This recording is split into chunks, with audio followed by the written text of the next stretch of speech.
Gather round. It's time for your Real Estate Chalk Talk with the Hittner Group.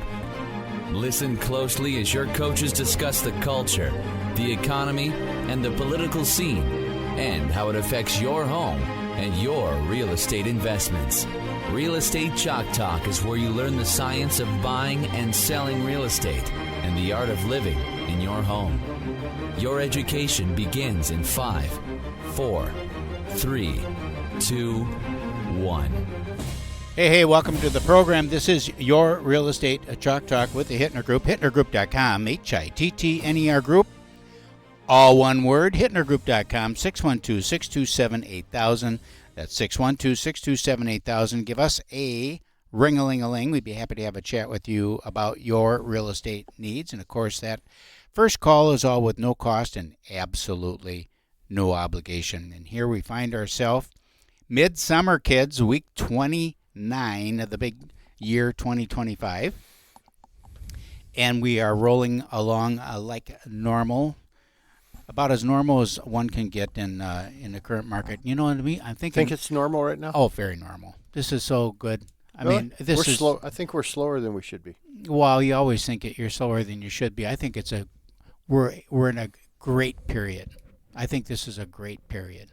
We have enough inventory out there for anyone who wants to buy a house. Mm-hmm. We have enough buyers for any seller who wants to sell their house.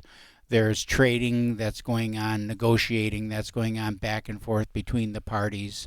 It's just, if you want a house, there's houses out there. Now, if you're going to be fussy about where you want and fussy about a school district and fussy about, you want to be on this street or something like that, the more parameters that you load onto the search, the fewer options you've got out there. But right now, we're at a high point here for inventory. We've got 7,500 homes for sale in the Twin Cities. We haven't had that since 2019. I mean, it's just a lot of inventory. Days on market, pretty doggone good, I think. So we're running about 30 days on the new pending sales, the ones that sold, came on the market and sold, 800 and some of them last week. They're 30 days. Really? That's like down a couple days from previous weeks. It's actually up a couple days, but it's still 30 days. That's still a pretty quick market. I mean, traditional market's going to be up like 60 days market. I think that's still a fairly. Aren't you seeing though? We're seeing a lot of when good homes come on the market. Man, there's offers right out of the gate, and we just had one escalation clause, $20,000 escalation clause. Said, hey, here's our number. They went like $5,000 over asking and said we'll go up another $15,000. If need be, and they got it, and I think it was like $15,000 total. What price point was that, Calvin? 400. Yeah, same. We had an escalation clause. Well, two of them last week.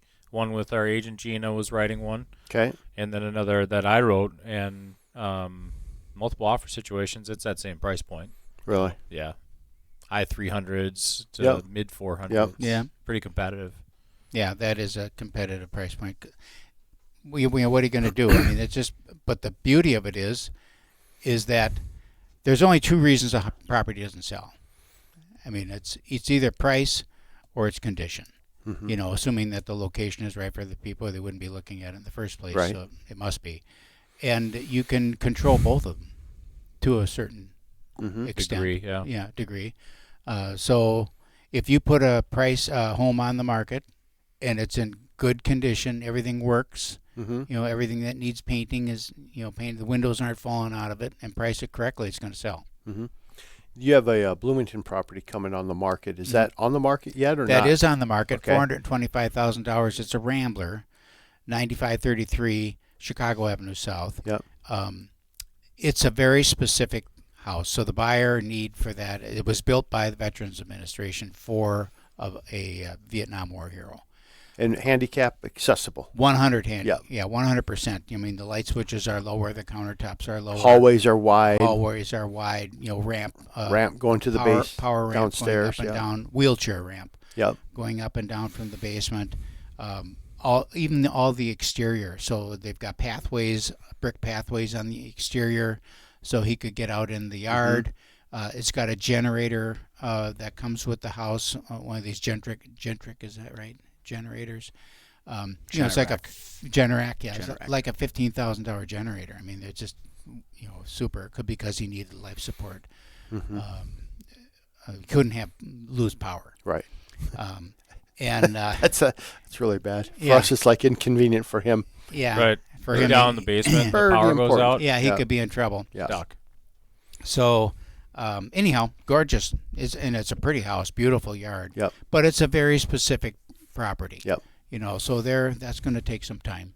I think we're working on behalf of it's owned by a trust, and we're working for the trust. And yeah, it's good. Flex Services has been out. I don't know if you know who Flex Services is, but they've been out to the house. We love using them. It's a one-call deal, so especially with these probate houses where we got to do trash outs, we got to do some painting, we got to do fix this, fix that, fix the other thing. They were out on this property, did the trash out, did the pre-sale clean. There was it's a Bloomington house, so we had to have an inspection. Did a minor inspection, or minor repairs on the inspection. And then I'm in there last week. It's just about ready to go on the market. And I go downstairs, and there's water all over the floor. What the heck is going on here? The water heater Went out. Oh. dropped the water on the floor. Ah. Big puddle on the floor. It's unfinished in there, though. It's unfinished. Yep. Yeah, thank goodness. So, called Flex. They had the plumber was out there, put a new water heater in, had a fan. I have one of these great big floor drying fans, so I took that over there, had that in there for a couple of days, got it all dried back out again, and we're up and running. But lots of stuff. Back to the market, though, kids. So we've got our days on market is kind of stable at that 30 days on market. If you look at the properties that have not sold, you're seeing a lot of 60 days and more days on market for the properties that are not sold. We did a little analysis last week. We're looking at some of the properties in terms of the higher end properties. Okay. I was looking at showing. It was the showing report. Okay. And the properties in that 800 to $1 million had a 25% increase this year on showing activity. It was really surprising to me. I would have not thought. I know it. So it was just like, if you're in that 400,000, 350 to 500,000, that was a huge spike. Okay. Lots of showing, probably about 50% of the showing activity for the year. Okay. And then these properties, then there was a dip, and then the high end properties had a huge spike in showing activities, which is kind of interesting. That middle market, that 600,000 to 800,000, it was still up a tad from previous years, but it was definitely not as robust as that. Really? 4 to 5. Yeah. Do you think that? Well, what is it? How does that reflect in inventory? There's just less available in that price point. That's a good point. It's kind of a tough price point. It is a tough price point. I think that's probably where a lot of people are sitting in their homes for a longer period of time. I think so too, and I think that the move up from that split entry house to a big 2-story is probably pretty challenging when you look at the delta between what they're paying right now on a monthly payment versus what they're going to be paying in that bigger house. So there just isn't that activity there. But at the same token, there is this great number of activity in that house that they're living in. So they got to be going somewhere. Right. I don't know where they're going. If they're Getting the heck out of the state. probably, and who can blame them? Lots of divorces. Yeah. So we got the snake house got sold, so we're glad about that. Closed out on that. That's fun. Mm-hmm. That 21 snakes we wrapped out of there. What did you do with them? They went to So you had an estate property. No, it wasn't an estate property. It was a divorce. It was a divorce scenario. Yeah, and so we went in there. And there were some snakes that were being bred. bred. He raised and bred snakes, and so he took off. He took like 85, 90 of them with him, and then there's some more snakes that were just kind of running around the house. Yeah, so and Petting them. yeah, so we captured them and took them to the shelter. Snake shelter. I thought the owner, that gal came and got him. Yeah, right? she did, but she took them to the shelter. Oh, then she just brought him right to the she shelter. brought them to the shelter, and they were rehomed. Yeah. I'd rehome them They were with yeah. that's In a sack in the lake. No, I was if that happened to me, and we had Flex was out there doing that, and we have a cool video if you want to look at it of pulling it out of the ceiling and stuff like that. But if that happened to me, just because of my name, I would have set the house on fire. I would have just burned her down. Yeah, just be done. Good deal. Well, on that note, we're going to head out to break. This is Real Estate Chalk Talk. Log on to our website, hittnergroup.com, HITTNER group.com. There you can search for properties, check your home value, all online at hittnergroup.com. Or, as always, you can give us a call, 612-627-8000. That number again is 612-627-8000, and we'll be right back. Hey, welcome back to the program. This is your Real Estate Chalk Talk, and we are in the studio with Ben from InspectaHomes, and we're going to be talking about, I want to talk about the changes in the inspections. I'll explain what I mean by that. So we have there's been a lot of change in this. It seems like the trades. Some of the plumbing companies, for example, that used to be like all they did is new construction, or all they did is retail plumbing and all that stuff. They've changed their business model, so their salespeople have turned in, or their plumbers have turned into salespeople, and they're out there trying to upsell and do that kind of stuff. I'm finding the same thing with some inspection companies, and I look at some of the inspection reports that are coming back now from our listings, especially from a certain company, and it's like, man, somebody got sold because they've got every inspection in the book on these things. They're doing sewer scopes. They're doing Level 2 chimney tests. They're doing radon tests. They're doing mold testing. They're doing, and all of a sudden it's like these guys have spent $1,200. Yeah, $1,500 in inspections. On inspections, adds up quick. It adds up quick, and I'm not saying that there's anything wrong with any of those things, but it's kind of like. Seems like you are. It seems like they're laying there. Someone's being sold, and then the report comes back, and of course there's stuff. I mean, there's stuff. You can go into a brand new house, there's going to be stuff. But then what's happened, my experience is that they recommend a repair, and they actually have a price in the repair, and then they say, in this company over here, we'll take care of that for you. Would you like us to, here, why don't you give them a call, or would you like us to call them? And they own the company. And they own the company with a different name, but it's the same owners. So now their inspectors are actual salespeople and feeding this repair company. And I'm reminded of one of the first-tier suburbs when we first started having mandatory pre-sale inspections, Truth in Housings, and you had to have an authorized by the city, an authorized company do the repair work. Yep.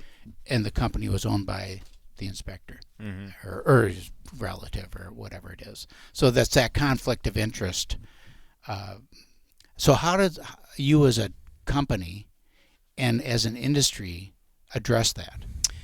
Well, it's just like any other industry. Somebody's always out to get a little bit more and to try and use every loophole that they can to gain market share. Our reputation is just solid, and there's no need for us to pigeonhole something into specific vendors to come out.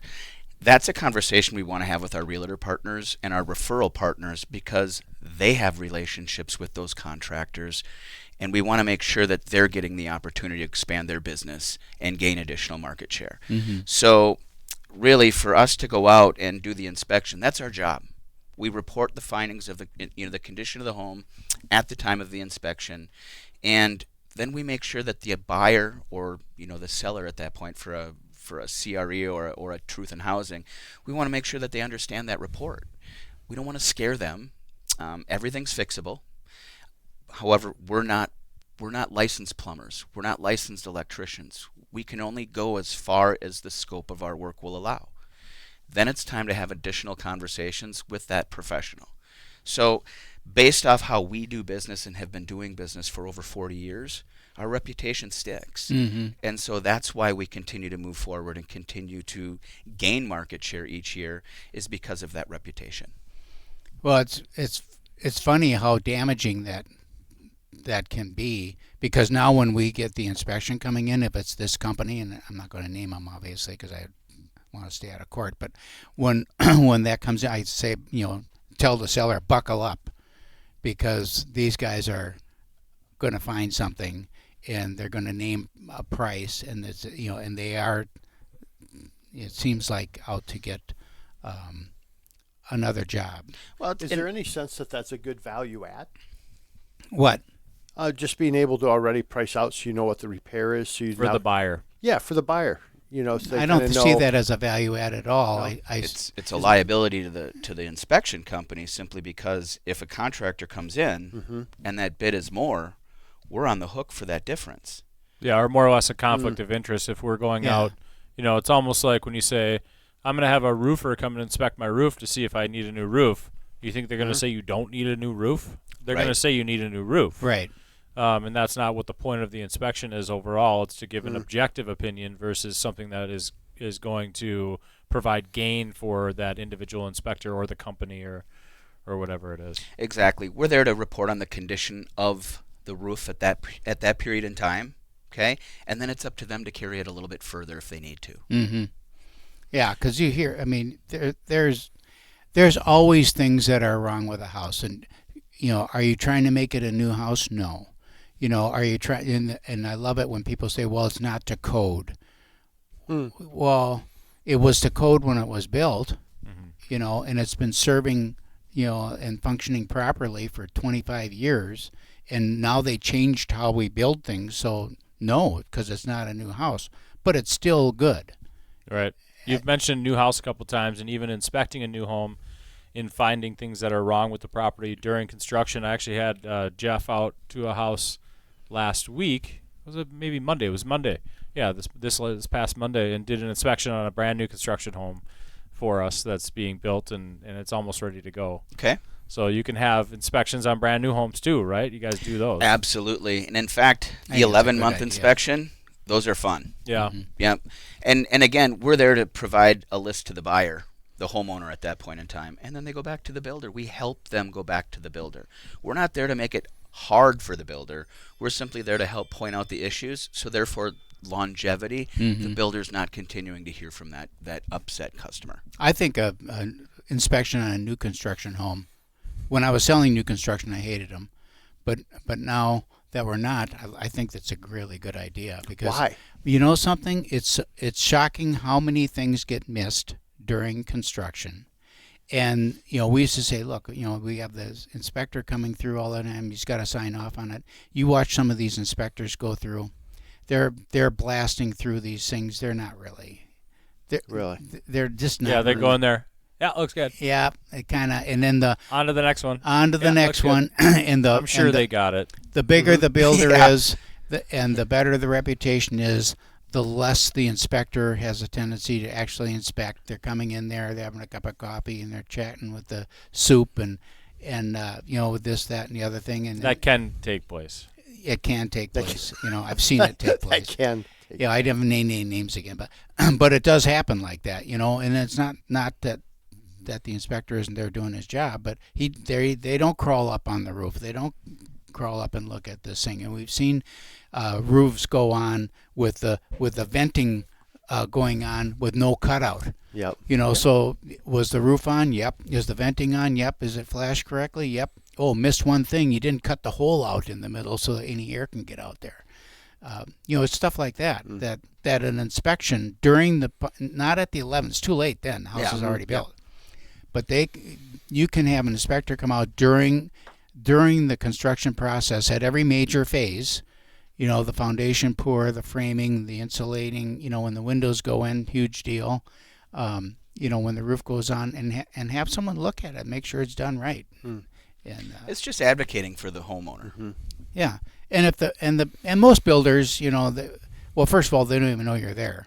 Right. Because you're just on the site, and it's not like you've got to call and make an appointment. So you just have someone coming in. But then you can alert the homeowner, and the homeowner can call the builder and say, hey, we were out looking at the property. We noticed this and want to make sure that you took care of it before it was covered up, like put insulation in the wall. Well, and it's less cost for the builder overall. Mm-hmm. I mean, if they can address the point right then and there, they can literally peel it back, put the seal around the hole as we were talking, and they're done, rather than coming back 3 months later and all of a sudden they have to now tear it all apart and have another crew come out, take another crew from another job.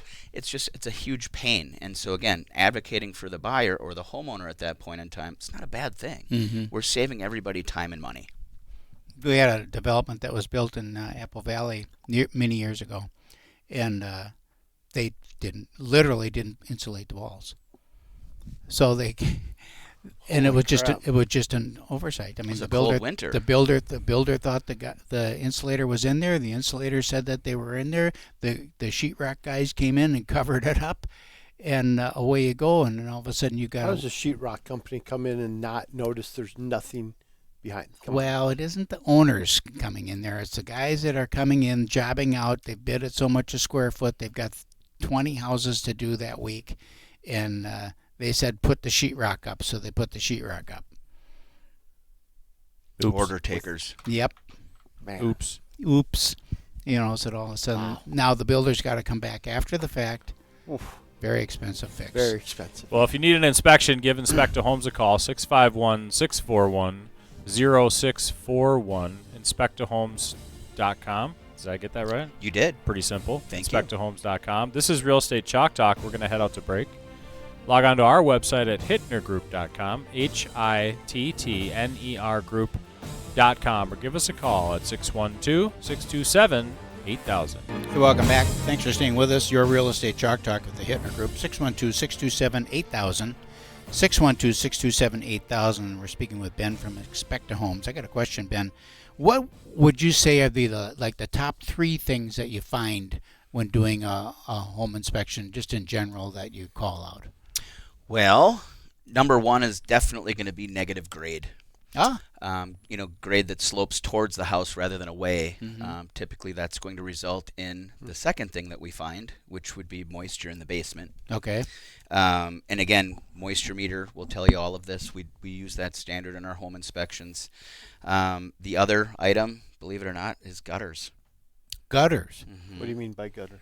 Well, usually what they'll do is they'll gutters. have gutters that will come down, right? Yep. But the downspout isn't necessarily where it needs to be. Ah. And so you'll have pooling water that'll just sit there. Sure. And so again, being Minnesota, being that we have high water tables and whatnot, that water goes somewhere and it goes into the basement. You know what I found? You're talking about gutters.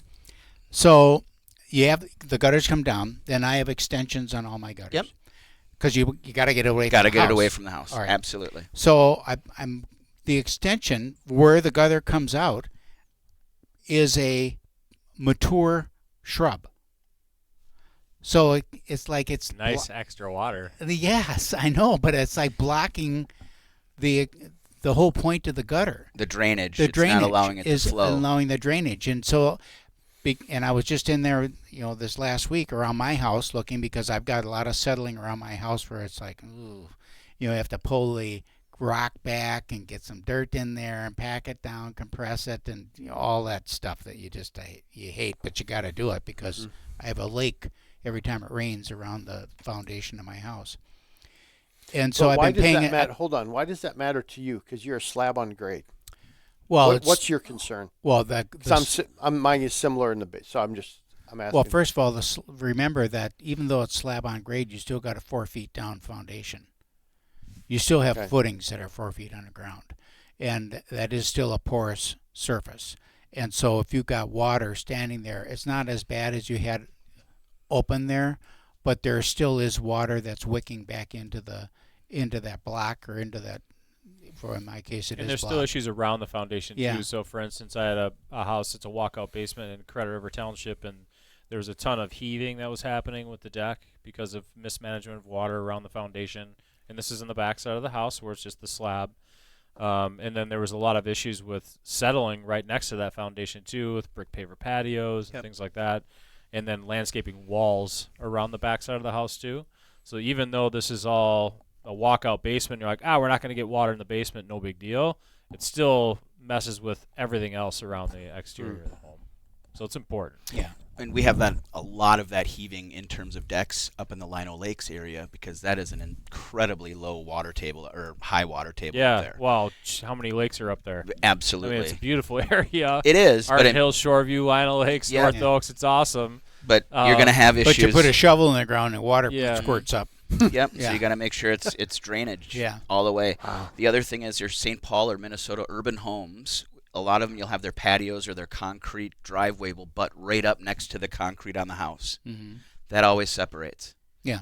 The water's going to go down there. Yep. And it's going to seep into the blocks. And over time, you'll have efflorescence, and that's where you'll see the peeling of the block. And then that means that You get that corrosion. Yep, that means that that's the water seeping out of the concrete at that point. Yeah, and you'll see that in the basements too, so you know when those blocks are saturated because you start to get that on the inside of the interior wall of your home, Absolutely. unfinished space, and then you need to manage water a little bit differently on the exterior. You mentioned at the beginning of the segment, what are the top 3 things, and one of yours was the negative grade almost every time. Mm-hmm. Jeff is my absolute favorite inspector at InspectaHomes. He's been there forever, and he will do my inspections if he's available. Right. I think he has a great bedside manner. He's got good perspective. He's fantastic of communicating with the customers. But we always joke, Jeff and I, our top 2 things are humidifiers. Okay. And we're like an 80-20 whether they work or don't. Okay. Because nobody maintains them. Right. You usually will go into a home, and we joke every time, and I walk in, I'm like, does it have a humidifier? Yeah. He's like, yep. I'm like, So where are we at? He's like, this one actually works. You're talking about the April air. The humidifier on the furnace plenum. Yeah. Mm-hmm. So, have they changed it out? The pad that's in there where the water runs over, does the plumbing actually work? Are they turning it off and on in the seasonal, making seasonal adjustments to the humidifier like they're supposed to? Or have they just, left it and pretty soon it just gets all corroded and it doesn't work anymore? Right. Drain lines plugged up, just totally not working. And the other one is the anti-tip brackets on stoves. They're going to be in like every inspection report. Anti what? An anti-tip bracket. Yeah. So the stove, you open the stove, oven rather. You open the oven. Open the oven door. The oven door. And then if a child like puts their hand on it or like tries to climb up on it, it's going to tip and then fall and injure somebody. Nobody puts them on. Nobody, except for in the new construction home. Yeah. At D.R. Horton the other day when they did the inspection, the anti-tip bracket was actually Attached. installed. Actually Wow. attached. Yeah. Nice. So kudos to D.R. Horton for having the Yeah. anti-tip bracket. Well, it is. I mean, if you got a turkey, So these are 25-pound tiny turkey in things. there, and you pull a rack Yeah, out right. there, Yep. Right. well, you could tip that stove. mashed potatoes, Yep. gravy. Everybody comes right onto you. So Yeah. then The that's dog's just a bad happy deal. about it. Absolutely. Yeah, happy as Yep. So those the- 2 items are very small items, but we joke about those for sure. Well, and Jeff, just to comment on Jeff, I have gone out with him on a couple of different inspections, and he's great. Yeah, I mean, he's he is very, very good. you got in Thorough. trouble at the D.R. Horton one. I don't know anything. It wasn't major trouble. It's just builders have their they're worried that somebody's going to get hurt always, right? So like they don't want you visiting the property without a Helmet knowing you're there and having a helmet and all these things. Just a CYA deal for the builder, and I Yep. totally get it. But attic access was sealed on the interior of the home, but it was open in the garage. So of course Jeff, being the inspector, Hopped up. he goes up in there, checks it all out. And we're going through the. They wanted to do the inspection at the time of our final pre-final walkthrough, so a week before closing. Okay. So then if there's anything there, then They we can can clean it up. take care of that Right. punch list Yep. along with the other things that we typically do prior to closing. With Smart. yeah, it was a good time. And then so the construction manager is like, "Did you crawl in there?" And then also on the roof, he's like, "Did you go on the roof?" And he's like, "Yeah, I would have crawled in there." And I went on the roof. And he got a little upset with him, saying, "You're not supposed to do that. It's a liability, et cetera, et Yeah. cetera." But Which I get. We wanted him to do it. Well, 100%. I'm And- glad that he and So did. he did what Mhm. we wanted him to do, and it was a great inspection overall. The builder had the house prepared well, and there's nothing wrong with the home essentially, or inherently wrong with the property. So happy with the inspection, happy with the property, and of course happy with Jeff. I love it, and I'm happy Jeff went on the roof and went into the attic. Yeah. Yep, that's perfect. So I noticed that all the items that you talked about were water related. Water related. And Yep. also then when you have water in the house, you've got mold. Or Absolutely. Well, You have the potential. You have the potential for mold. right? So mold will not grow unless there's moisture. So you have moisture. Okay, so now legitimately say, okay, I want to do a mold test. Well, we've done mold tests, all over the place. There's always mold. Always. So then the question is, where is it, and what is causing it, and then how do you alleviate it? How do you remedy the situation? So And is it that big a deal if there's just a little bit? well, what's a little bit? It depends on how sensitive you are, and I don't know. Depends what Ben says. I'm not a mold expert. I can tell you that right now. I mean, but like I said, every mold test that we do or that results come back, there is some level of mold. Right. Okay, I mean, even back when I was in the mortgage aspect of things, mold tests, I mean, anytime mold was present on any type of paperwork, automatic, get it out of here. Nobody wants to deal with mold. Right. Because there's really, the remedy is a couple. There's nothing you can squirt on anything to get rid of mold. That's number one. People, we'll just rub a little bleach on it. Doesn't work. Doesn't do a thing. And also different Kills. mold spores are going to have different levels of toxicity, and it depends on what buyer is allergic to which spore. Do you see? I mean, so it's very difficult to pinpoint. We're just always going to have mold. Yeah. So if you want to really remediate it, dry it out, number one, get rid of its ability to Find grow. the source first. And remove it. Yeah, okay. So you have to remove it. That sometimes means cutting out sheetrock, cutting out wood, and replacing it with dry. Well, and the water issue, why we bring that up is, I've had a house where I had water in the basement, and I had Service Pro, not to mention any names, but that was the restoration company that my insurance company decided to come over. But they literally cut 4 feet all the way around the basement and dried it all out. And I mean, it's a big cost to homeowners, especially if it's not if the basement's not done right. Not only that, but we in the Midwest spend a lot of times in our in basements, right? So it's a problem. Yeah, there's a difference between incidental mold and like an actual issue where there's accumulating and causing problems. Health problems. So. Great inspection company, InspectaHomes.com. We love you guys. InspectaHomes, InspectaHomes.com, 651-641-0641. This is Real Estate Chalk Talk. Thanks for coming in. Thank you. We're going to head out to break. Log on to our website, hittnergroup.com, HITTNER group.com, or give us a call, 612-627-8000. Hey, welcome back to the program. This is your Real Estate Chalk Talk, the money segment of the program, where we talk about the rates, how great rates, free money. Free money. Coming Almost up free. Right now it's so cheap it's almost free. It really is. It is actually. So, and there's so many down payment assistance programs. I don't do as much social media video as I should, but there's, I'm not cute enough to do it, but there's a lot of people online who are like 57 down payment programs and this, I'm like, yeah, there are. So, but just call us. We know every one of them, which is good and bad, right? But we're stacking them. Some are running out of money. There's some first gen stuff that's out of money. There's some other first gen that they've pumped the brakes saying, hey, we're so far behind. Wait, and you can't take an application. You cannot sign a purchase agreement until you're fully approved with the down payment assistance on this first gen program. So, and then for every minority there's a program for you. So God bless you, unless you're white male. And there's nothing. You got nothing. Nope. You got nothing, Keith. You actually have to have a job. Yep. So anyway, so a lot of that. So kind of the free money's out there. One thing, though, I think people have to keep in mind, as we joke about free money, a lot of this stuff just comes on the back end of these loans. So it's not free money. No. There's a couple grants, like we have a $3,000 grant we give, and that's on a lower, if you're under Home Possible or Home Ready guidelines, we give you a $3,000 grant. That's just here. But in all transparency, because we're just honest people, there's loan level price adjustments that every lender has, so they can either offer you a lower rate or they can make a creative like, hey, let's give you a grant. And now you qualify for this grant. Keith, come work with us. Or we can take that $3,000, lower that rate even more, and do it that way. It will be interesting to see how things fall as the current administration is saying we're getting rid of all loan level price adjustments. We're no longer going to give a benefit to low down payment and penalize more down payment. We're not going to penalize good credit to help offset bad credit people. Everybody will be where they are. And that'll be interesting because right now, if you put 20% down or 5% down, 5% down is going to be a better rate, right? Because they were subsidizing that. Same with credit. When So does you're- that kind of phase out? That and the mortgage insurance.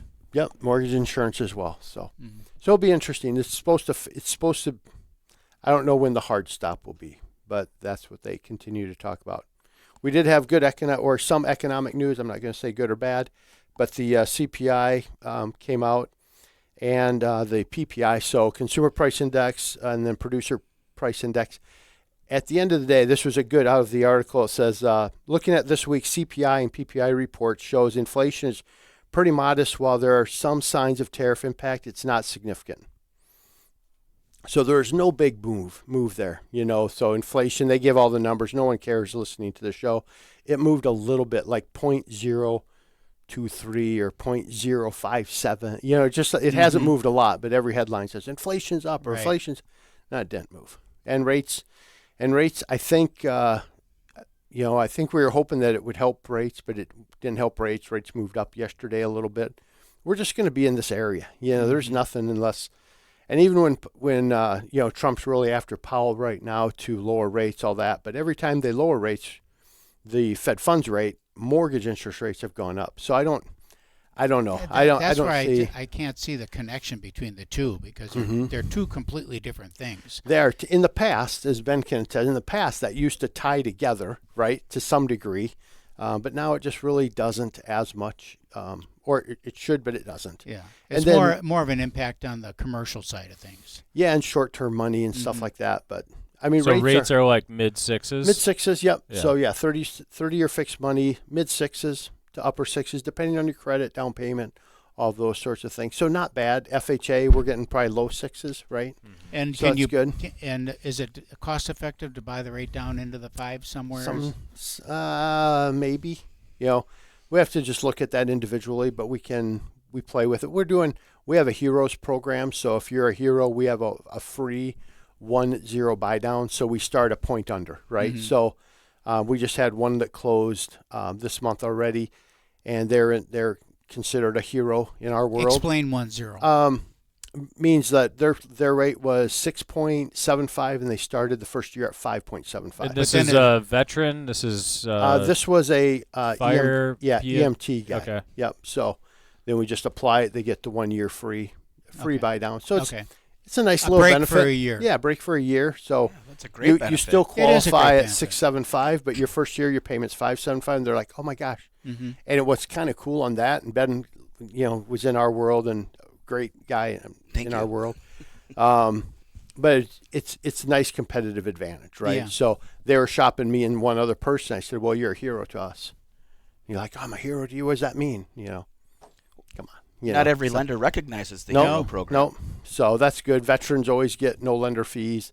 They always get a 1-0 buy down free, so. And we that do first year is when people are spending money on other things. Right. So that break in their monthly payment is a big deal. Kind of a big deal. Helpful, So yeah. it's kind of fun, right? And I probably should emphasize it more, but Yeah. I just assume everybody. Now's an opportunity. So it's Right. police Let's go officers, talk is it about firefighters, everything. EMT, Yep. Any everything. service. Real estate agents. No, Okay. not real Public estate. services. Well, Yeah, you didn't public hesitate services. there. No. Yep. No hesitation. No Not for you. hesitation. Not for you.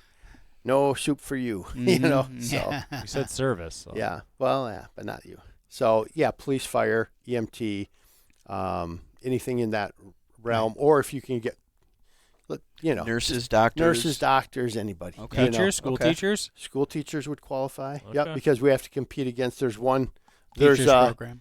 Yeah, there's a teachers program out there, so we compete against that. So anything I have to compete against, I make up one and You're a we hero. compete. You're a hero to me, Keith, Mm-hmm. if I need to be. So Yep. that's good. So that's what's kind of going on. I want to touch on, so rates are about where they were. Economic data is what it is. We listen to Barry Habib is probably the godfather of our industry, and we had a big deal, and he was talking through everything, and he said, man, if only the revisions that you get after every month were actually what the actual was at the time, rates would be lower, but they're not. And we just had a bunch of revisions as well in all this data. So here's the number.